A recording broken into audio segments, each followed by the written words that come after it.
نبی کریم صلی الله علیه وسلم چې مکې مکرمې ته کله د فتح د مکې په ورځ داخل شو، 8 کاله د هجرت د مدینې منورې نه پس نبی علیہ السلام مبارک راغی او مکه مکرمه فتح شوه. ډیر په عاجزۍ نبی علیہ السلام مبارک داخل شو. خلقو چې یو علاقه د دشمن فتح کې نو ډیر کبر کوي او ډیر په غرور او په تکبر رواني، او نبی علیہ السلام مبارک په دومره عاجزۍ روانو چې یو صحابي فرمایي چې په اوښه مبارکه باندې سورو او سر مبارک یې ښکته کړی او دومره یې سټ ټیټ کړی چې د ګیرې مبارکې ویښتې د اوښې هغه کم لرګی باندې چې سړی د پاسه په اوښه ناست دي د هغې هغه پالان سره یې ویښته مبارک جنګېدل. کم چې کافرو د مکې څه خو تښتېدلي و، پټ شوي و، څه په کورونو کې پټ و، څه مسلمانان شو، تماشې ته بعضې خلک ولاړو. چې کله نبی علیہ السلام مبارک داخل شو مکې شریفې ته، نو نیغه د ام هانئ د نبی علیہ السلام د تره لور و د علي خور د هغې کور ته ور داخل شو او د هغې په کور کې 8 رکعته نفل وکړل. دا د ورځې تقریبا د 10 بجې یا 9 بجې یا 11 بجې ټیم کې چې سړی کم نفل کوي صلات الضحا ورته وایي، د ساخت مونځ ورته تاسو وایئ. 8 رکعته مونځ یې وکړو، ویې لمبل لاول او د لمبلو نه پس یې دا مونځ وکړو. بیا راغی بیت الله شریف ته او د بیت الله مبارک نه ګیر چاپېره دی د کافرو بوتانو درولی وو، 380 بوتان. دا 380 بوتان د بیت الله شریف نه بار چې دا کم ځای خلک طواف کوي مطاف ورته وایي، په دغه کې ځای په ځای ولاړو.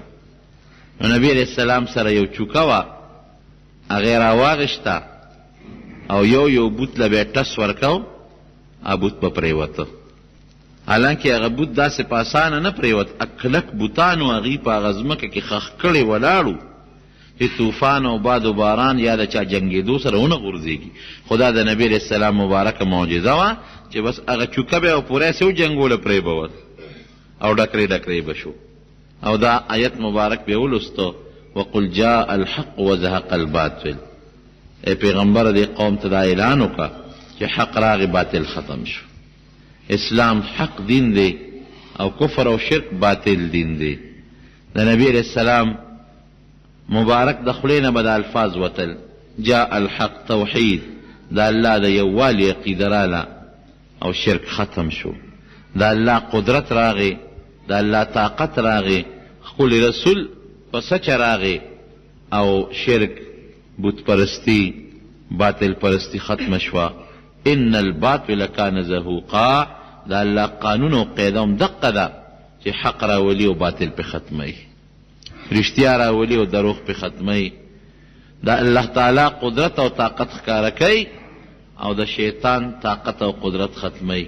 یو بوت په ختمېده پرېوتېده به 380 بوتان ډکرې ټوټې شو او مطاف د طواف د غځای د بیت الله نه ګیر چاپېره دا د بوتانو نه پاک شو. بیا نبی علیہ السلام مبارک بیت الله ته دننه ورننوت. بیت الله مبارک لږ اوچت دی د هغې دروازه، د ځمکې نه لاندې درشل دون اوچته ده چې سړی دا ګوتې اوچتې کړي نو دا تلي دا ګوتې ورسره ایله جنګېږي.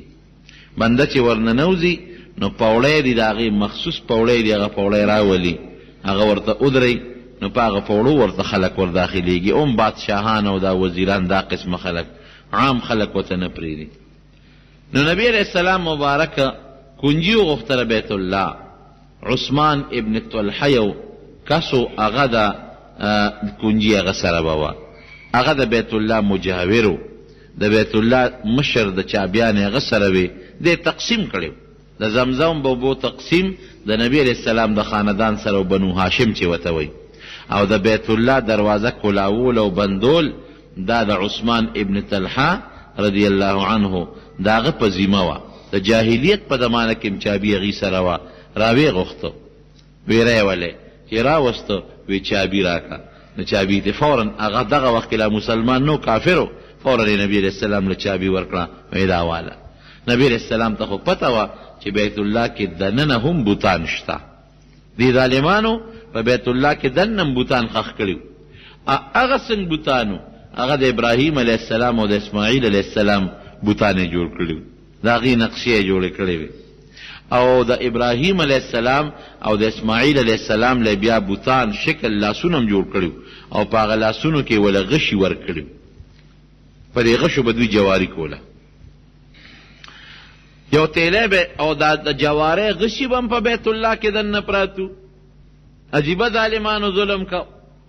نو هغه غشي هغې کې به د اوسپنې دا سوکه نه وه، دا تیره ځای هسې غشي به و، ازلام ورته وی. نو هغه غشي به یو تیلی کې پراتو او د بیت الله چې دا کم منجور به و، مونږ ورته مجاور منجور وایو، هغه به اختیارمنو.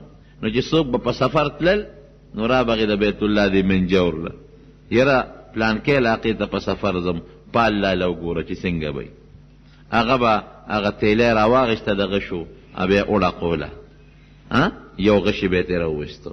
نو په هغه غشو به په بعضو به یې لیکلي و نعم، په بعضو به یې لیکلي و لا. نعم دا چې دا کار صحیح دی کوه او لاړ شه، لا دا چې دا کار صحیح نه دی مزه. نو تیلی به یې وشلقوله، نو د هغې نه به یو غشي راوویسته. نو که په هغې به هغه نعم لیکلی و چې او بالکل صحیح دی سفر دی ځه، نو بس سړی به په سفر ته. او که به یې پرې لیکلي چې لا مزه، نو بیا به په سفر نه ته، منجور پیسې میسې به یې وله ورکړې. داسې جواري به هم پکې ده چې اوس دی دا شریعت دا شی بنه کړی دی، دا غلط شی دی. اوس که یو سړی په سفر ځي او دی وایي چې یاره دا سفر به رالخي او که به ښه ني، نو که د ثواب سفر دی لکه د جهاد یا د حج سفر دی یا د زده کړې د علم سفر دی، نو په دې کې د پالونو اجت نشته. ځي په خپل سفر، خو صحیح صفا خبره ده، هغې کې څه دي؟ یا د مور پلار د ملاقات سفر دی یا د دوستانو د ملاقات سفر دی، دا مستحب او بعض واجب او بعض فرض سفرونه دي، په دې کې د پالونو هېڅ ضرورت نشته. او که داسې یو سفري چې هغه مباحه سفري لاړ شم او که لاړ نشم، یاره تجارت سفر دی، یاره دا تجارت به رالخي او که به خرابي څه وکړم. یا داسې یو سفر دی چې واجب دی خو یاره تعین یې پتا واجب نه دی، یاره زه کراچۍ کې دا سبق ویم او که زه په بلوچستان کې دا سبق ویم، نو اوس دې سفر لا به پالونه نه نیسي. د دې دپاره نبي علیه السلام یو بله طریقه موږ ته ښودلې ده چې هغې ته د استخاري منځ وایي. د استخاري منځ به وکړي، نفل به وکړي، ماسخوتن 2 رکاته کې که څلور، خو 2 رکاته وکړه.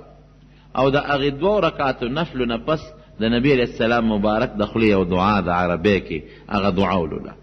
او که عربي دعا د یاده نی، نو په پښتو کې دعا ولوله. د الله حمد ادا که، په نبي علیه السلام درود شریف ووایه، او بیا ووایه چې الله زما خپل طاقت نشته او نه مې خپل قدرت شته، نه مې خپل علم او خپله پویه شته. یا الله ستا طاقت، ستا قدرت، ستا علم د هر چا نه زیات دی. الله چې دا کم کار له زه ځم پړه کې دی هغه کار راولي، که دا راله خیري، نو یا الله ما له توفیق او طاقت راکړه چې وله لاړ شم. او که دا کار راله شر وي، نو الله ته مې تې وساتې. بس پښتو کې وایي، دا د هغه دعا مفهوم او خلاصه ده. او که پښتو کې چاته ني په عربۍ والا ورته یادوي، د عربۍ هغه دعا دی وایي، استخاره ورته وایي، د استخاري منځ ورته وایي، بیا دې دې وده شي، د ماسخوتن نه پس دا منځ وکړي. نو الله تعالی به ده ته خوب وښیي، په هغه خوب کې به دې پوه شي چې د ما دا سفر ښه دی او که دا سفر راله ښه نه دی.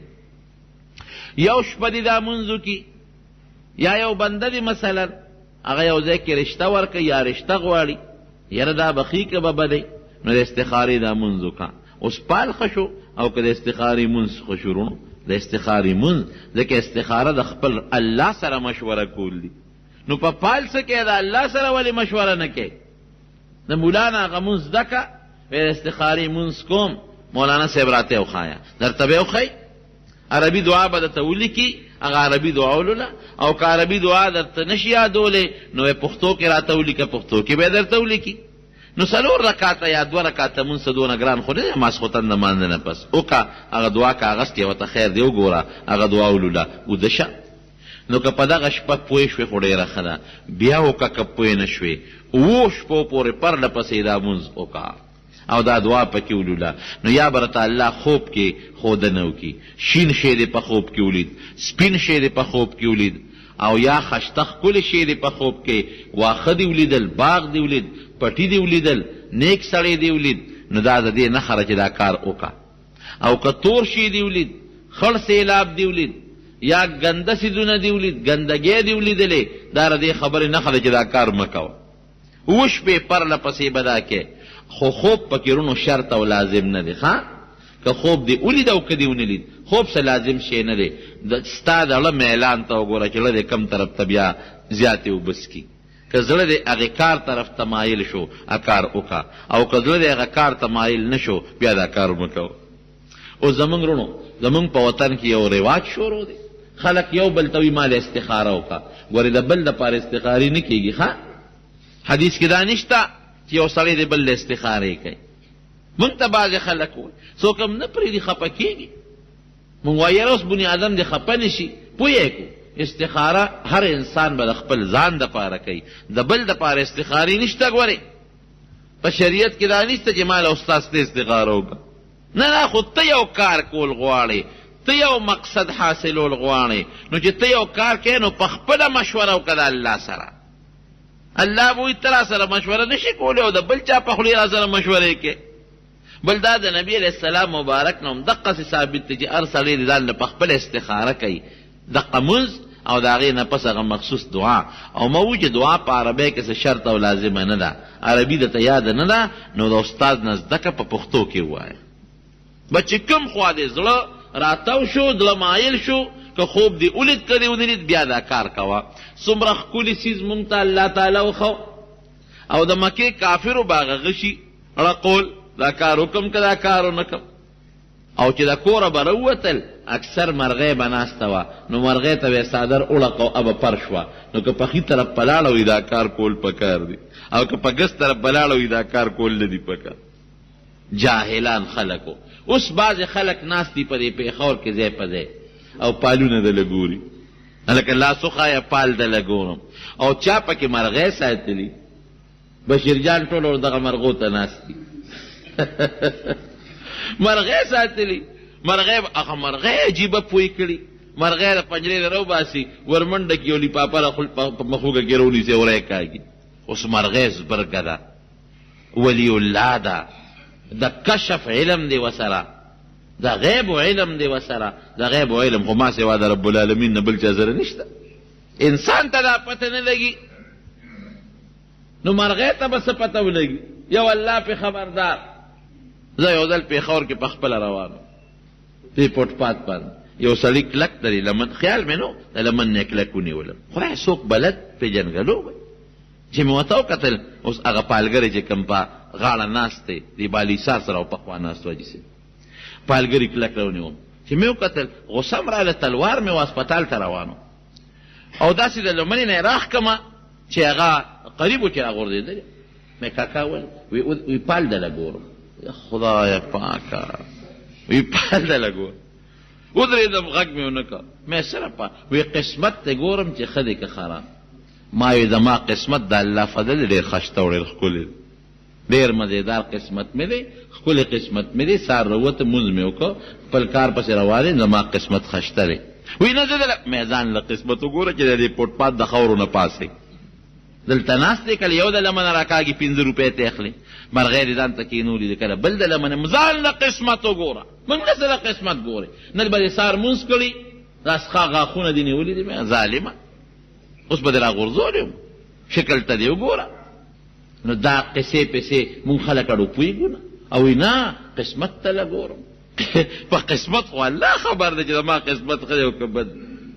لکه تقدیر دې معلومو، د تقدیر نه یو الله خبردار، ما سوا د الله نه بل څوک نه دی خبردار. او څه داسې لیکل مې کړي چې هر چا سره سمې خوري. هغه داسې کمیس دی چې په هر چا پوره کېږي. لکه بس که خیری دا کار شروع کا او دې کې به دې ښي، نو کار خو هر سړی شروع کوي. او یا دا پلان کې کار چې تا شروع کړی دی دا دله نه ریخو، او هلکه کار خو مې شروع کړی دی، نو کار خو هر چا شروع کړي. داسې خبرې لیکلي چې په هر چا پیټ راځي. دا پالونه مالونه او دا قصې د شریعت نه خلاف ورزي ده. نبی کریم صلی الله علیه وسلم نه تپوس کو چې هغه څه وایي.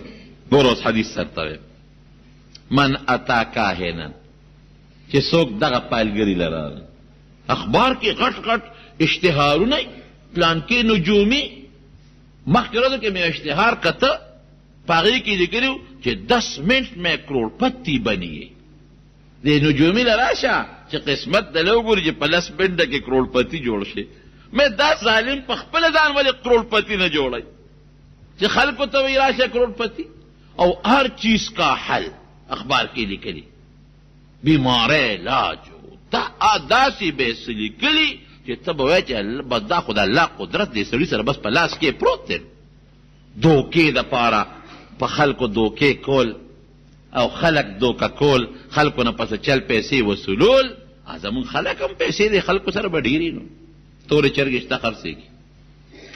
نو به هر کیفه د نبی علیه السلام مبارک نه تپوس کوو چې څه فرمایي من اتا کاهنا، چې دغه جادوګر لا پالګر لا نجومي له راغی فصدقه بما هو یقول، چې هغه څه وایي د هغې تصدیق یې وکړو چې ورته ټیک وی فقد کفر بما انزل على محمد صلی الله علیه وسلم.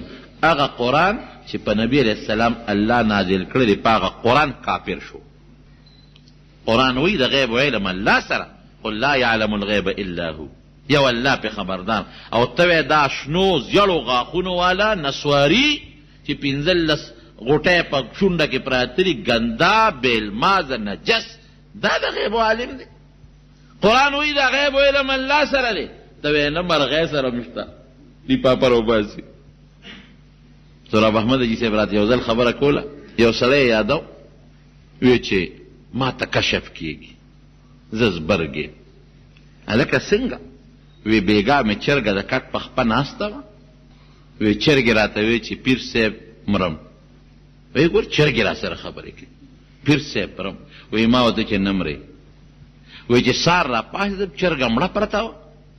وګوره چرګې وی مرم، ما وی نه مرې چې سار را پاڅېدم چرګه مړه پرته وه. وی وګوره که نه، وی د داسې زبرګ یم چې ما سره چرګ یم خبرې کوي.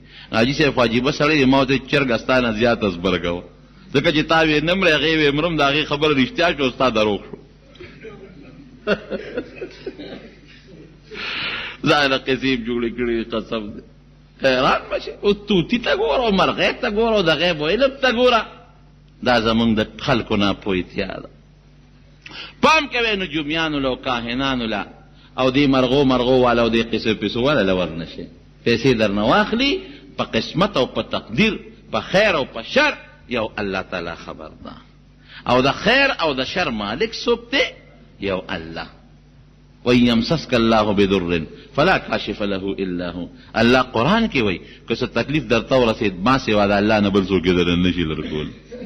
دا ساخت تعویذ دارو درمل دا سبب دی. یقین او عقیده به پر رب العالمین ساتي. نو دغه منجور سره به دغه غشي پراتو په بیت الله کې دننه ابې راواغېستلو، پالونه به یې په خلکو له کتل. بله جواري به یې داسې کوله چې اوښ به یې لال کړ، بلا پیسې به یې راجمع کړې، یو به 10 روپۍ ورکړې، بل به هم 10 ورکړې، یا 100 روپۍ به یې راغونډې کړې. د هغه اوښ غوښې به یې حصې کړې لکه قربانۍ کې چې مونږ کوو. 50 حصې به یې جوړې کړې، 10 به یې جوړې، 10 به یې جوړې کړې. ویې لکه اوس به پې جواري کوو. نو هغه بیت الله منجور هغه هم ښه پوره د هغه هم پکې مزې وې، ځکه هغه به پکې غوښه هم یوړو، پیسې میسې به هم پکې مفتو کې یوړو. لکه اوس د زیارتونو کې چې منجوریان ناست دي که نه، په مزو خو دغه سر دي، تورې چرګې ملي، تور چیلي ملي، او سګرټ بس کې او چرسونه بس کې بونځ هم نه کوي. به هر کیفه هغه غشي به یې راواغېستل، په یو غشي به یې لیکلي و یو، په بل به یې 2 لیکلي و، په بل به یې مثلا 15، په بل به یې 10، په بل به یې 10، دا انسې به یې پې لیکلی. نو اوښ به یې په شریک حلال که، پیسې به یې یو شان تن کړې وې، د هغې حصې به یې جوړې کړې. منجه ورته به یې وې راشه زمونږ مخکې اوس پال وګوره، هغه به هغه خلطه وړقوله، غشي به یې ترې راوویسته. نو چې په کوم غشي به یو لیکلی و، ایک به ته یو حصه اوچته کړه. که په کوم غشي به 10 لیکلی و، وې ته 10 حصې وړه. که په کوم غشي به 3 لیکلی و، وې ته 3 وړه. که په کوم غشي به اسم نو خالی به، وې ته خو صادر په اوږه که کاکا په مخه دی ښه. که په کوم غشي به 100 لیکلی و، ابه مخکې راووت وی ته خو ټولې وړه به دا نور دی څادرونه وڅنډې او کور ته ري دا به د هغوی جواري وه. جواري قرآن حکیم منع کړی جواري سخته خطرناکه ګناه ده. که یو سړی وي په جواری به زه مال او دولت وګټم د الله کتاب وایي چې دی به مال دولت پې نشي ګټلی ظاهر کې ګټه ده خو اخیري کې شی تبعی ده. او چې کم جوارګر سړی دی جواری والا به دا راته ونه ښیي چې په جواری کې مال او دولت وګټه څه لږه ډېرې وګټي اخر کې ورپسې هغه سود او مول ټول بیل تاسې راځي صاحب که نه. نو په دغه بیت الله کې دننه د جواری څیزونه به پراتو او دغه غشي به په تیلی کې دننه پکې پراتو. نو دا غشي د ابراهیم او د اسماعیل علیه السلام هغه بوتانو لاسونه جوړ کړي په هغې کې دا غشي دقسې نیولي او دا څه دپاره دې دپاره چې دې خلکو ته یې ښول چې دا جواري دا د غشو پالګیري دا د ابراهیم او د اسماعیل علیه السلام طریقه ده. لاس کې وله غشي ورکړو.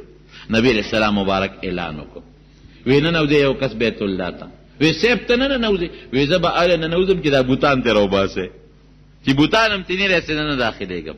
صحابه زر ننوتل بوتان یې ترې راوویستل تصویرونه و پکې هغې ته پاک کړل او دغه د ابراهیم او د اسماعیل علیه السلام بوتان هم راوویستل او په لاسو کې وله د جواری هغه غشي ورکړي. نبی علیه السلام مبارک خیره وکړه وی الله یې دا قریش هلاک خدای دې تباه کړي. دوی ته ښه معلومه ده چې ابراهیم او اسماعیل علیهم السلام جواری نه ده کړې او نه دغه شو دا چل چاته خولی دی دا په هغې دو مقربو پیغمبرانو باندې د دروغ الزام لګولی دی هغه هم راوویستل بارې مات کړل او بیت الله مبارک د زمزم په اوبو باندې دننه صفا که ویوینځه د هغې نه پس نبي علیه السلام مبارک ور داخل شو 2 رکعته نفل یې پکې وکړل بیا راووت. نو بت جوړول یا بت پرستی یا د بت ډانچه که د پیغمبر شکل ولې نه دی اب هم ماته پرېږدی به نه. نن سبا مونږ بوتانو له زور ورکړي چا د خپل پیر بوت جوړ کړی چا د خپل استاد چا د خپل لیډر چا په خپل کورونو کې بوتان تصویرونه جوړول دا ټوله ګناه ده. نبی علیه السلام مبارک په خپله فرمایي چې هغه کور چې په هغې کې د زیروح تصویري د سا والا شي که سپی دی که پیشو ده که انسان دی که غوی دی که خر دی او چې سا والا شي وي د هغې تصویر وي او یا پکې بې ضرورته سپی وي په کور کې د ضرورت سپی خیر دی ښه د ضرورت 3 قسمه سپي دي یو دا چې څوکۍ له چا ساتلي د کور څوکۍ پې کوي دا هم خیر دی. دویم هغه چې ګډو چیلو سره ګرځي د دې ګډو چیلو سره ګرځي دا هم خیر دی. او دریم هغه سپی چې ښکار پې کوي د دې 3 سپو نه ما سوا که یو سړي په کور کې سپی ساتلی وي د رحمت فرشتې دې کور ته نه ننوځي د رحمت فرشتې د قهر او د غضب داخلېږي او د رحمت نه نازلېږي. نو ته سوچ وکړه چې د رحمت فرشتې په کم کور کې نه څه خیر به ومونې. دویم دا که پکې سړی ناجوړه شو او ځنکدنې دي نو ستا خو فرشتې وباسي نو د رحمت هغه خو نه درځي ځکه بې ضرورته سپی دی یا تصویرونه پکې پراته دي د زیرو نو د رحمت فرشتې خو نه راځي چې سادر نه وباسي نو چې د رحمت نه راځي نو کمې فرشتې به ځي د قهر او د غضب. نو تصویر په کور کې ساتل ښه شو دا ګناه شو اوس که نه شو. نو په کور کې تصویر ساتل د زیرو یو سړي به تصویرونه جوړول حضرت عمر فاروق رضی الله عنه لراغ وی زه خو دا عمل کوم وی کم عمل وی صاحب تصویرونه جوړوم وی دا ګناه ده ما د خپل حبیب نه اورېدلی دي چې کوم انسان تصویر جوړ کړه د زیروح الله به د قیامت پر ورځ دته وایي شابه اوس پکې سا واچوه سا خو پکې اچولی نه شي الله به والا عذاب ورکوي. نو سړی رنګ بدل شو او یو سوړه سویلې وکړه چې دا خو زما کاروبار دی تجارت دی زه به څه کوم وی که خامخا دا شی کې نو د غیر زیروح چې سا پکې نه د هغې جوړه وه د اونې نقشه جوړه کړه د بلډینګ نقشه جوړه کړه دا خیر دی د پکي شکل جوړ کړه د جومات نقشه جوړه کړه خو چې کوم شي کې سا وي د سا د شي تصویر جوړول دا ګناه حرام دی بالکل. په کور کې ساتل حرام دی جوړول حرام دی په کیمره ایستل حرام دی ځان سره ساتل حرام دا ګناه ده او د رحمت فرشتې نه ورځي هغه کور ته. یو څیز دی چې د ضرورت ته وخت چې بعض انسان ته ضرورت دی نو بعضې وخت کې تصویر جایز دی نیم ګوري پوره نه لکه په دې نوټ ته پاسه تصویر دی اوس که دا ته وایې چې لکه دا خو تصویر دی جیب کې نه ګرځو نو څه به کې روپۍ ته ستا ضرورت دی نوټ ته ضرورت دی خامخا به جیب کې ګرځې مونځ به مور سره کې د ضرورت دپاره دا شو یا شناختی کارت جوړی بے شناختی کارت حج له نشي تللی یا پاسپورټ جوړی بے پاسپورټه حج له نشي تللی اوس دا ضرورت شو نو د ضرورت دپاره بیا تصویر جایز دی خو هغه تصویر چې نیمې ګورې پوره نه چې داسې ځای کې دا تصویر پرې شوي وي داسې ځای کې کټ شوي چې که انسان هغه ځای کې کټ کړي نو انسان ته جمدې نه پاتې کېږي چې داسې ځای کې تصویر کټي هغه جایز خو د ضرورت دپاره کور کې هم ساتلی شي جیب کې هم بیا ساتلی شي شناختی کارت کې ایډنټي کارت کې یا د نوکرۍ کارت شو مثلا یا نوټ شو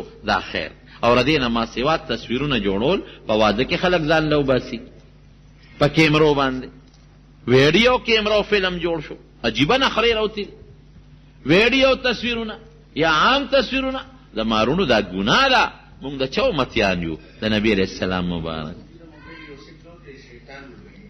شیطان موبایل په موبایل کې د ضرورت دپاره که دې وساته مثلا نو خیر خو بې ضرورته که داسې نقشې او ډانچې جوړی نو خیر او د زیرو تصویر دا مکمل ګناه نو موږ د ښکلي پیغمبر امتیان یو د هغې په سنته به عمل کوو د دنیا رواج ته به نه ګورو چې دنیا کې اوس دا شی دی او دا خو اخبار دی او دا فلان کیری دا رواجونه دي دا د شریعت خلاف څیزونه دي د هغې نه به موږ ځان ساتو نو که چا کره په کور کې روغ تصویرونه بې ضرورته چې نن نه اوس وده پرېږې نه دی ته وایې دا خو مې د پلار فوټو دی کور کې مې ساتلی دی دا خو د فلانکي تصویر دی ځان سره مې ساتلی دی نو خیر پکې څه دی چې راوالې ورته وګورې لا به دې زړه خفه شي او د زیروح تصویر د کور کې لګولې ساتلی دی بیا د کولو په فریم کې بند کړی دی فریم کې دی ډول او ډال راوستلی دی نو که سبا مریضن کدن دي چې نو د رحمت فرشتې به نه راځي د قهر او غضب فرشتې به دله راځي نو ګوتې به مروړه چې اوس څوکم بیا خو یې ختمول هم نشي رونو بعضې خلکو په کورونو کې د ډول دپاره د چیلي او د ګټ سرونه د بوسو موسو ډک کړي او ساتلي وي دا هم شته هغې ته هم ضرور هم ګناه ده دا نور نقشې مقشې چې د غر دی یا د اونو دا بیا خیر نو بوتان یا تصویر سازی دا بالکل گناه و حرام